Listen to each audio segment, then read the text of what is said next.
Oh yeah, it's happening, baby.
Oh yeah, it's investigating time. 7 miles Edgeworth before investigating all over everybody. Oh my god.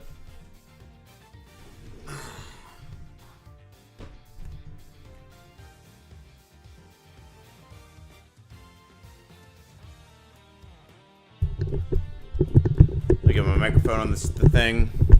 Let's do it! I probably should have drinking water, but too bad. This is a challenge run of can I voice act without drinking water?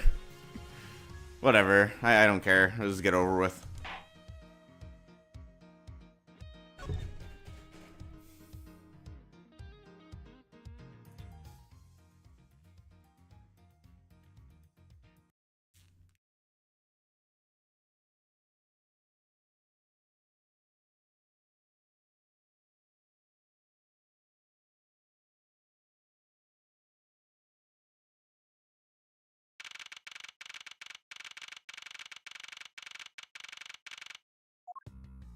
Ms. Meal.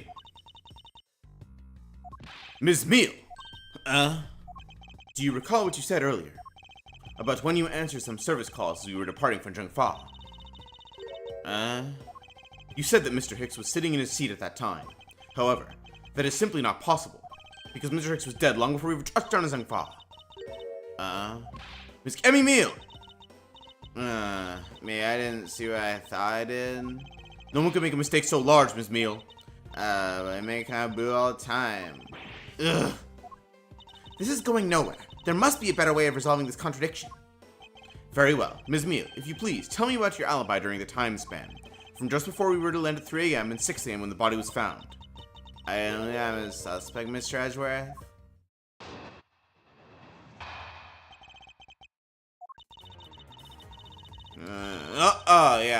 from 3 to 4, I was, flight attendant's room, all by my lonesome self. Oh, yeah. And 5 to 6, I was, in the flight attendant's room, all by my lonesome self. How was a man supposed to react to a testimony like that? Ms. Meal, wake up! She fell asleep again. It looks like the only way I'm going to be able to wake her up is by pressing her.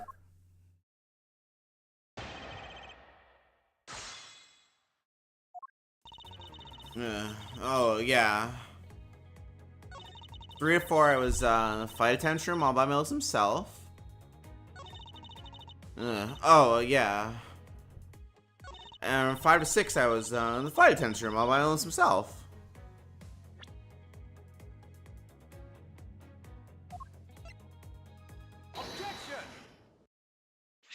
I wonder if you would be so kind as to take a look at this receipt, Miss Meal.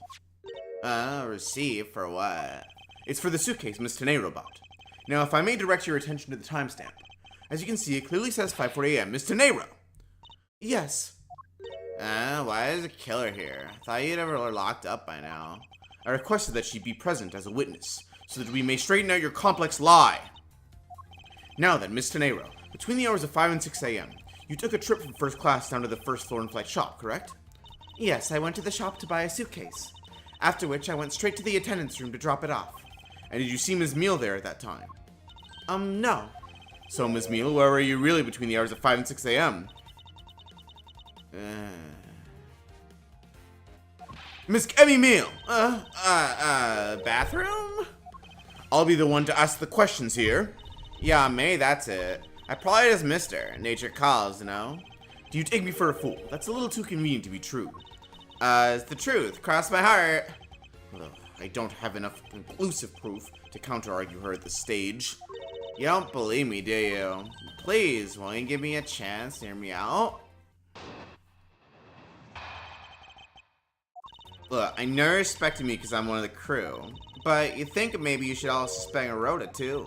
She's the one in charge of the elevator keycard in the shop, you know. You ask me, that makes her super suspicious.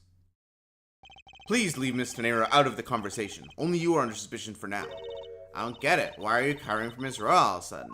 Oh, I get it. Maybe you got your eye on Rhoda. Of course I'm keeping an eye on her. I can't very well let her escape, can I? Never mind. You want to know something? Rhoda actually kinda... I have absolutely no interest in people who can't appreciate my sense of design. Now is not the time for this sort of talk.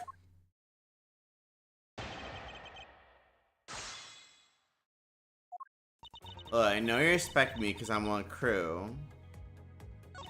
But you think we shall respect Rhoda too. She the one in charge of the elevator key card in the shop, you know. Hold it. And what are you in charge of, Ms. Meal? I take care of the attendance room. That doesn't count! I spend so much time in there, I might as well be our responsibility. Mr. Edgeworth, Kemi is very talented in languages, so she assists passengers who may not speak English, especially those who speak Virginian. She is the only one in this flight who is fluent. Oh, that kind of what am I in charge of? Why didn't you say so in the first place? What else could I have meant? Yeah, so I'm really good at Virginian. She's fluent in Virginian. Then I suppose you're in charge of processing documents in Virginian. Yeah, I take care of anything that has to do with the Virginian. Very interesting. He asked me, that makes her super suspicious. I'm in charge of the attendance room and some Virginian stuff.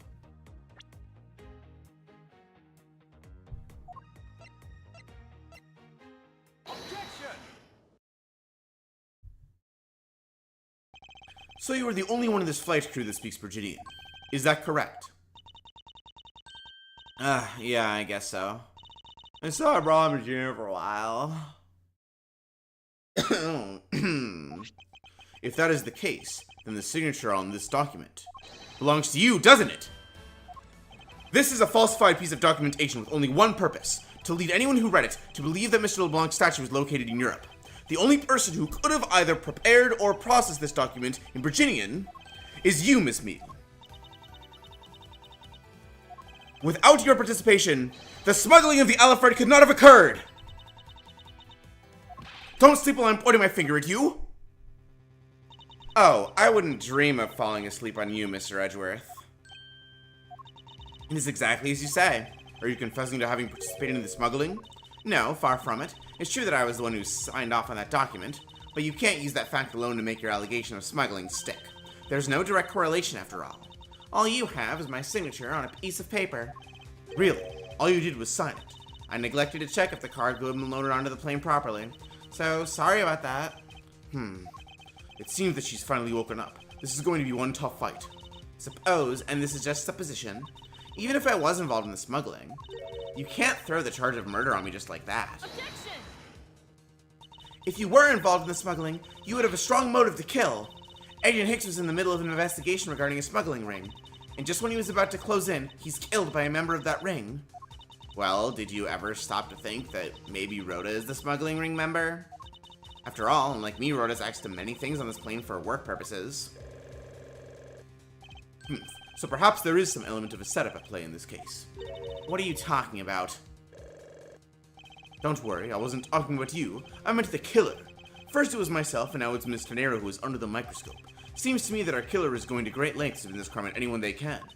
You have no proof that Rhoda's being set up, or that she isn't. Actually, I believe that she was indeed the intended target from the very beginning. I believe that the plan was to push all of the blame for the crime onto her.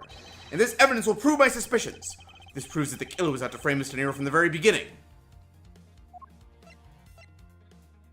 Take that! The killer could have hidden the body anywhere, and yet they chose the suitcase. Why is that? Perhaps it was to move the body up from the lower deck to the first floor. However, why go through the trouble to do so? The only way all of these actions make sense is if the killer had wanted to frame Miss Tenero for the murder. Miss Tenero buys a suitcase on every flight she works without fail. But should her suitcase be switched with the one containing the victim's body, that would put her in a very tight spot. Unfortunately for the killer, the turbulence put an end to that plan. There wasn't enough time to put the body back into the suitcase. Ergo, they made do with whoever was at hand, adapted their plan, and tried to frame me as I lay unconscious on the floor from the turbulence.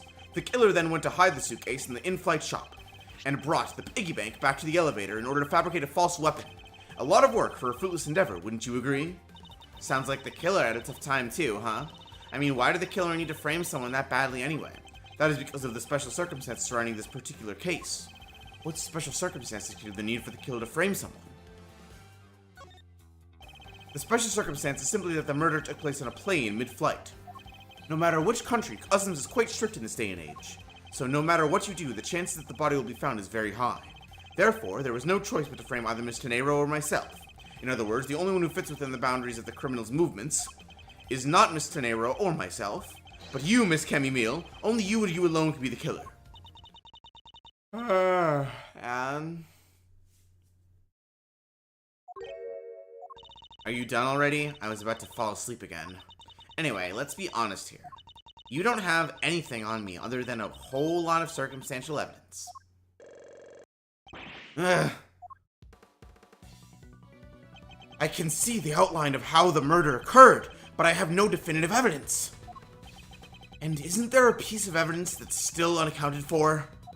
Something that I still can't quite fit into the big picture. Take that! I don't have any actual evidence. I thought not, but that's because it went missing, and still is. Missing? What do you mean by that? In the complex puzzle that is this case, there was one piece I kept getting stuck on, and that is the victim's cell phone. Franziska, you were waiting at the airport for a phone call from Agent Hicks' cell phone, or at least that's what you told me. That's right, but Agent Hicks' cell phone could not be found at the crime scene. You mean the killer took the phone with them? Precisely. I suspect if we were to find that phone, it would lead us to the killer. Come on, get serious. If the victim fell to his death from that height, wouldn't his phone break as well? We won't know that until we try a little experiment, will we? Franziska, I'd like to ask for your assistance. You know the victim's phone number, do you not? Of course I do.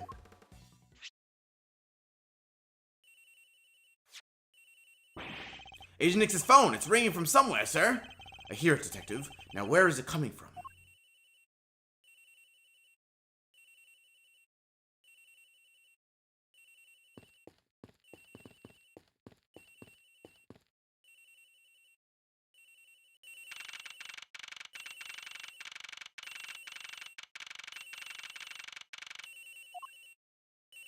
The ringing's coming from somewhere in here, sir. Leave no stone unturned, Detective Gumshoe. We must find it. The ringing's coming from here, sir. What? No, it can't be. This has got to be the victim's cell phone. Just whose locker is this, sir? It's Ms. Tenero's. What?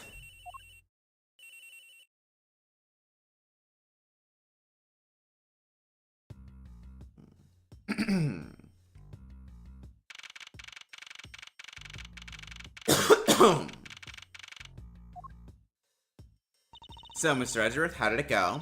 Where did you find the phone? I found it in the flight attendant's room, in Miss Tenero's locker. What? But... Murder Tenero. I don't know anything about the phone. It wasn't me. It wasn't me. Ms. Von Karma, is it? I suggest you arrest Ms. Murder Tenero right away. Wait! I have a theory. This is related to the incident with the keycard. When the killer went to steal the keycard, they conveniently stashed the cell phone in Ms. Tenero's locker at the same time. This is related to the keycard, all right? In the same way that we have zero proof that the killer did just that. Ugh. The only voice that sings the truth is evidence. That is the one bird we cannot ignore. What should I do? Franziska's right. I can't offer baseless conjectures at this point. Alright then, why did the culprit take the cell phone from Agent Hicks? It must have something very incriminating on or in it. Hold it! What now, Miles Edgeworth? It's not over yet. We have yet to figure out why the killer took the phone. What? Inside this phone lies the final piece of incriminating evidence that will point us to our killer. We need to examine this phone in more detail.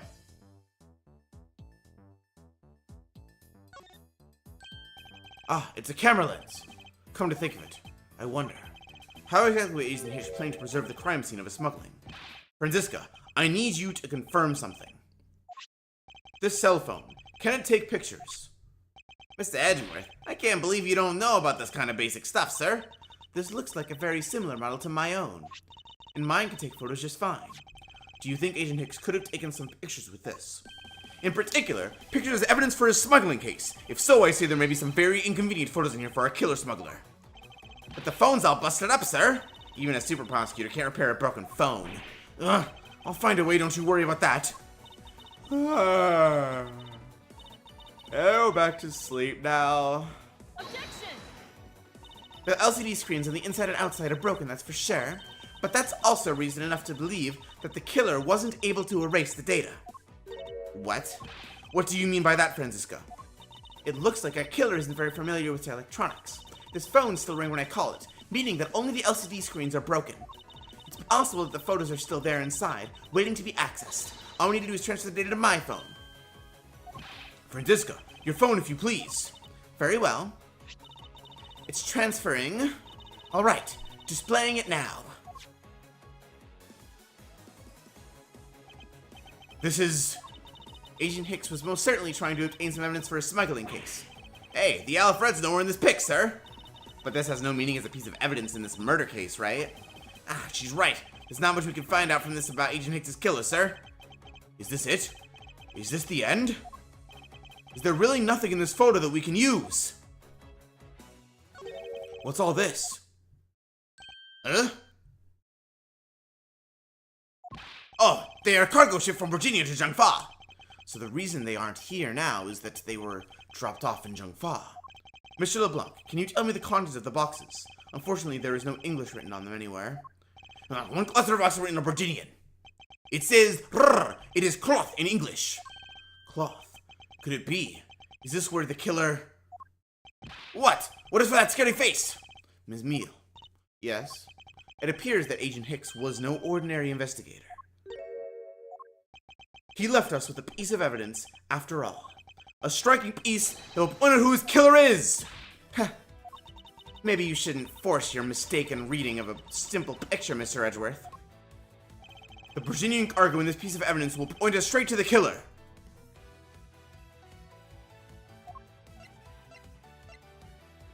Take that! And what is that supposed to prove? The killer used this piece of cloth to wipe up the blood they had spilt. But there was one thing that bothered me this whole time. Where did it come from? And now I have finally found my answer in this very photo. The cargo that was unloaded in Junk Fall had cloth written on it. In Virginian, that is. And this is where the killer got a piece from to clean up the blood with. That's right. The killer was someone who could read and understand Virginian. And the only crew member that fits that description is you, Ms. Camille. Ha! That's pretty flimsy. The killer probably searched through all the boxes looking for something to use. When you're frantic, you don't care if the box is in English or Virginian. Sorry, but I cannot agree with your assessment of the killer's indiscriminate nature. What? There is no need for the killer to tear through boxes at random at all. And if the killer supposedly could not comprehend Virginian, well then... logically, the killer would have opened this box first. Take that! Hey, it says bedsheets in English right on the box, sir. Precisely, and bedsheets would be perfect for cleaning up blood, wouldn't you say? So what are you trying to say? That if I were the criminal, this box of bedsheets would have been what I would have spotted first. However, the killer chose to use some Virginian cloth. Do you have an explanation for that? The killer didn't want anyone to know the real scene of the crime was this cargo hold. So they were afraid to leave signs that the box of the sheets had been opened. However, the Virginian cloth, well, is a horse of a different color. Because the killer knew that it was going to be unloaded into the Republic of Jungfa. That's right. That is why the Virginian cloth was used. And the only Virginian reader on board who could make such a calculated decision is you, Camille. You and you alone. It would be very easy for us to confirm if any of the boxes were resealed. All we would have to do is contact the Jungfa authorities in time. We may even find other evidence to incriminate our killer within those boxes. So what do you say, Ms. Meal? Why not confess to your crime here and now? Or would you rather wait and see what we find out from our investigation of Jungfa?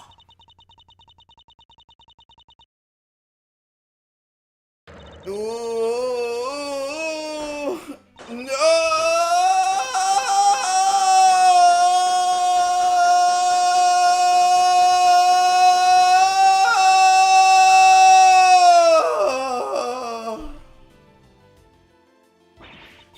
He was Interpol. I couldn't stop it.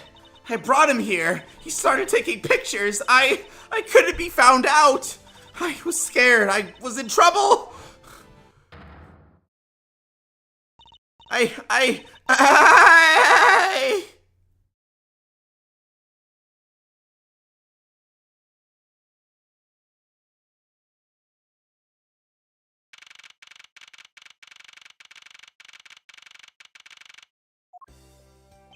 We finished making all the arrangements to take the suspect in, sir.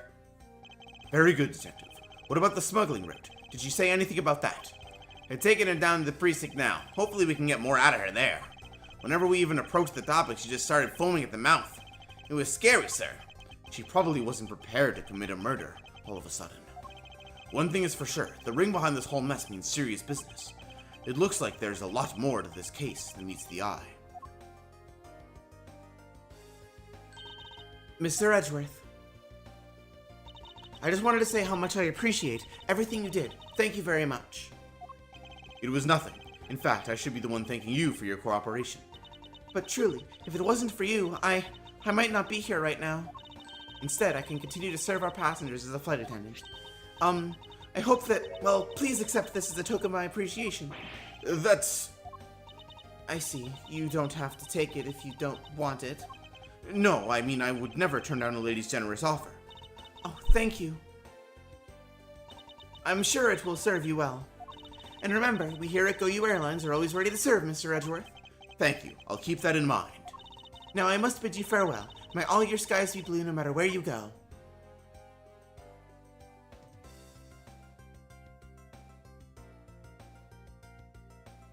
I can't believe we wound up investigating the whole day, sir, but boy was it fun.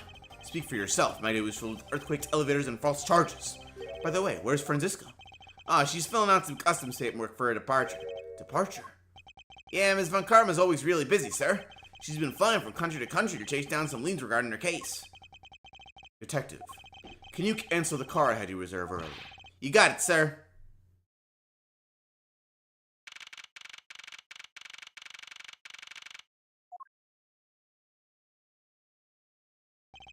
Franziska. I thought I told you when you first landed. I have no time for idle chatter. I have no intention of wasting your time. However, it has been a while since we last met. I also have no time for such familiar reminiscence. Just who do you think I am? You are Franziska von Karma, a very proud prosecutor deserving much respect. Until a little while ago, I was but a weak bat who was always alluding to you. A Danzig Piero living your life with the name of fame of her invincible father Belt. True, your father Manfred von Karma didn't lose a single case for 40 years as a prosecutor. However, I wouldn't say he was invincible. What are you talking about? The group I'm on the trail of is a little more troublesome than most. The smuggling route we found this time was only one sliver of the big picture. Sounds like a dangerous assignment. You really don't have to worry. I can take care of myself. Yes, I suppose you can. Plus, there is another agent on this case with me. Oh, another agent. He's a star among Interpol agents as the highest successful arrest rate. Who knows, you may even run into him one day. I was simply caught up in this one case. I hardly see why we would cross paths. I suppose, but I doubt he would say the same. I'm not following you. You'll understand soon enough. The fight has only just begun, Miles Edgeworth. I'll be back in this country soon enough. And when I am, you can be sure I'll pay you back in full.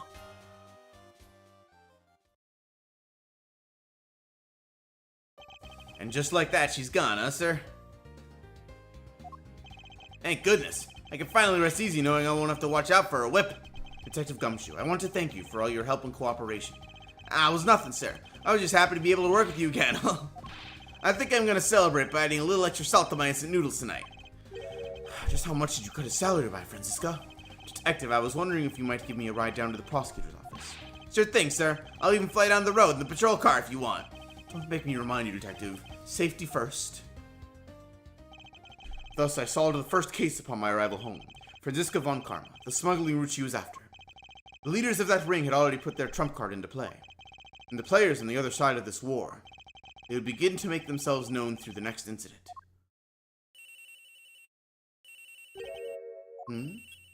Edgeworth speaking. Finally. I called who knows how many times earlier that I couldn't get through. And you are? Have you forgotten my voice, Miles, my boy? Mr. Amano. Ernest Amano, correct? So you do remember me. I know it's rather sudden, but I can't ask this of anyone else. There's been an incident, Miles. My son, he's been kidnapped.